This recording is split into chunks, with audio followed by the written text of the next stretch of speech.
दही जो है ना, क्या है, स्त्रीलिंग शब्द है कि पुल्लिंग शब्द है? दही है, घी है, समझे, पानी भी है।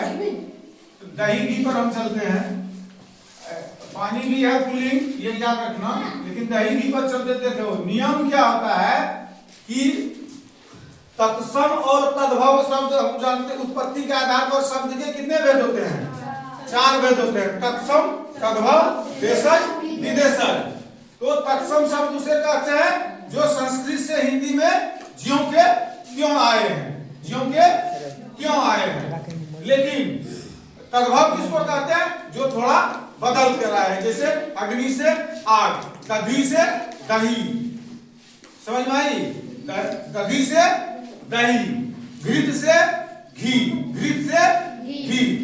ऐसा माना जाता है कि दीर्घिकारांत शब्द स्त्रीलिंग होता है, दीर्घिकारांत शब्द प्रायः स्त्रीलिंग होता है।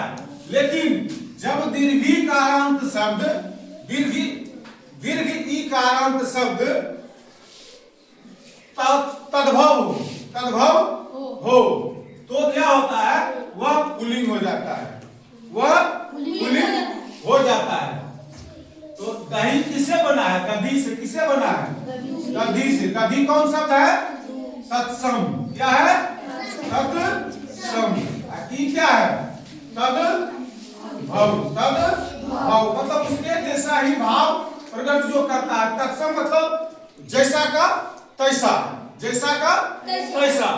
तद्भव मतलब तद्भाव, उसके भाव में थोड़ा बदल के, थोड़ा बदल के। तो कहता है जब दीर्घिकारांत शब्द तद्भव हो, जब दीर्घिकारांत शब्द तद्भव हो, तब क्या होता है कि ये जो है पुल्लिंग हो जाता है। दही घी इसी नियम का पालन करता है कि दीर्घ ईकारांत शब्द स्त्रीलिंग होता है। दीर्घ ईकारांत जितना शब्द है वो क्या होता है? स्त्रीलिंग होता है, स्त्रीलिंग होता है। लेकिन जब दीर्घिकारांत शब्द तद्भव में हो तो वह क्या होता है? पुल्लिंग होता है। इसीलिए दही घी पानी ये सब जो है क्या है? पुल्लिंग है। इस पर बहुत कंफ्यूजन चलते रहता है, बहुत बहस होते रहता है कि दही आगे पुल्लिंग क्यों है, क्यों है, क्यों है, घी आगे पुल्लिंग क्यों है, क्यों है।